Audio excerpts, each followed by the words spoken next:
What's up, everybody? Welcome back to the Unofficial Pre Fight Show. This weekend we have Islam Makhachev versus Bobby Green. Let's get started. All right, so this weekend we have Islam Makhachev versus Bobby Green. As you know, Islam Makhachev was originally supposed to fight Beneil Dariush. Beneil pulls out with an injury about 10 days ago, and Bobby Green steps in last minute to replace him. Now, Bobby Green's coming off that really impressive unanimous decision win just a couple of weeks ago to Nasrat Haqparast. And the fact that he's willing to step in here on like 10 days notice and take on who I feel is probably the most avoided lightweight in the UFC proves this guy's got some of the biggest balls in the UFC organization. Props and much respect to Bobby Green. The guy's a gangster. But the reality is he's not winning this fight. Never say never, anything can happen, but the likelihood of him winning this fight is slim to none. I've been saying for quite some time now that Islam is, it's not really a question of, if this guy is going to become the UFC lightweight champ, it's when. I've been saying for a while that by the end of 2022, he'll likely be the champ.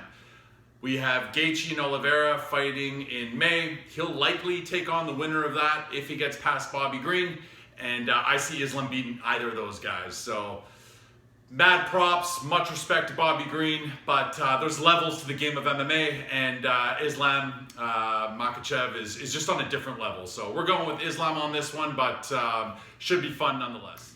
The co-main event this weekend, we have Misha Sirkanov versus Wellington Turman. We'll first have a look at Misha here. So he recently made the drop down to middleweight. If you remember, he fought most of his career at light heavyweight. He started off his UFC career really strong in that he went 4-0 in his first 4 fights. Those fights were at light heavyweight. He then had some ups and downs in his career, and decided to make the move down to middleweight recently and try and get some momentum and make a run at middleweight. He's a well-rounded fighter, a really strong grappler. I see him having just the size advantage over majority of guys at middleweight, being a lot stronger, more powerful than a lot of guys at middleweight. I do question how much the cut is going to affect him, though. I mean, he's fought at middleweight once before. He made his debut in his last fight. He ended up losing a decision in that fight. Seemed to perform pretty well, but I know he's cutting a ton of weight to make 185. And, it gets to a point of diminishing returns for some guys where it's a fine line between cutting a bunch of weight to be the strongest fighter in the weight class versus cutting too much weight in that you just can't perform to the best of your ability in 24 hours. He's taking on Wellington Turman, who's a tough, aggressive, well-rounded Brazilian fighter who's also had some ups and downs throughout his UFC career.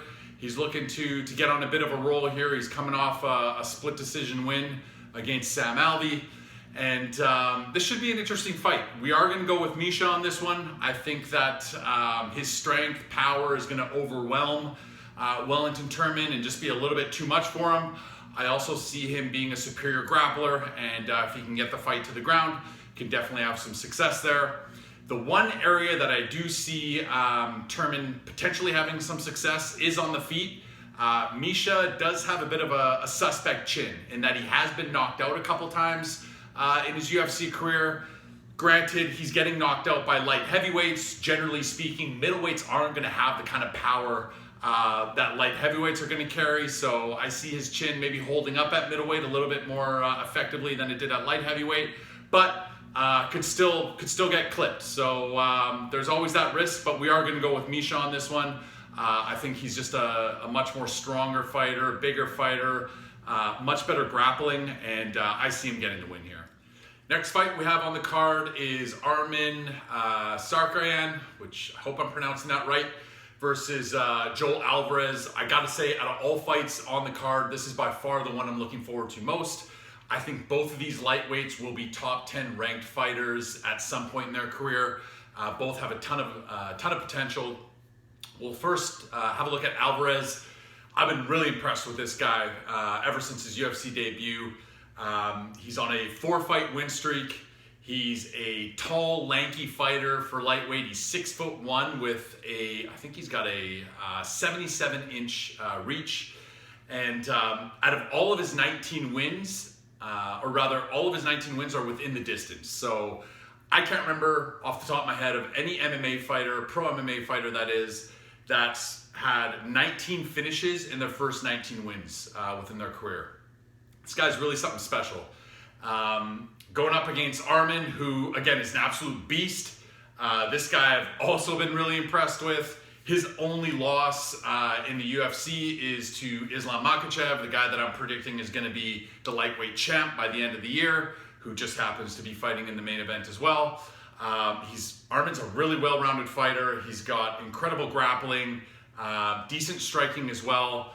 This is kind of one of those that could go any way. I really don't know how this fight's going to play out, but I am going to go with the underdog. I think Joel Alvarez is going to be able to effectively use his reach, pick his shots from the outside. If it goes to the ground, which it likely will at some point, he can land some tricky submissions as well, just because he's got that lengthy reach on a lot of guys that he fights at lightweight.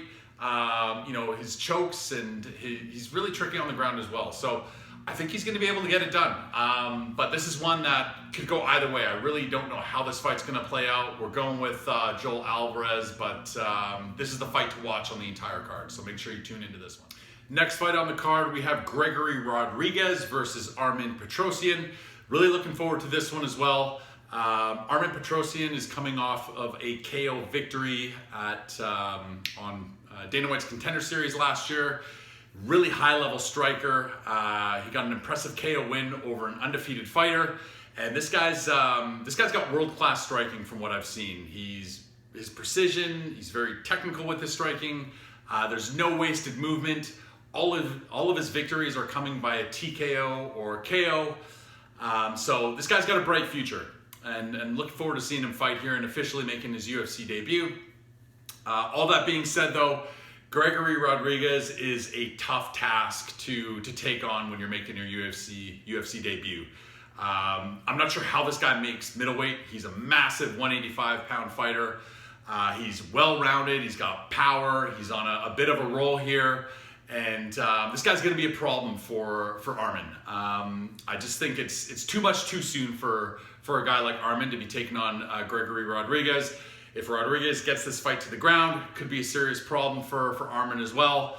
So we're going to go with Gregory Rodriguez. It should be a fun fight, and I've been waiting for Armen to make his UFC debut for a little while now, but I just think it's too much too soon, and I see Gregory Rodriguez getting the victory on this one.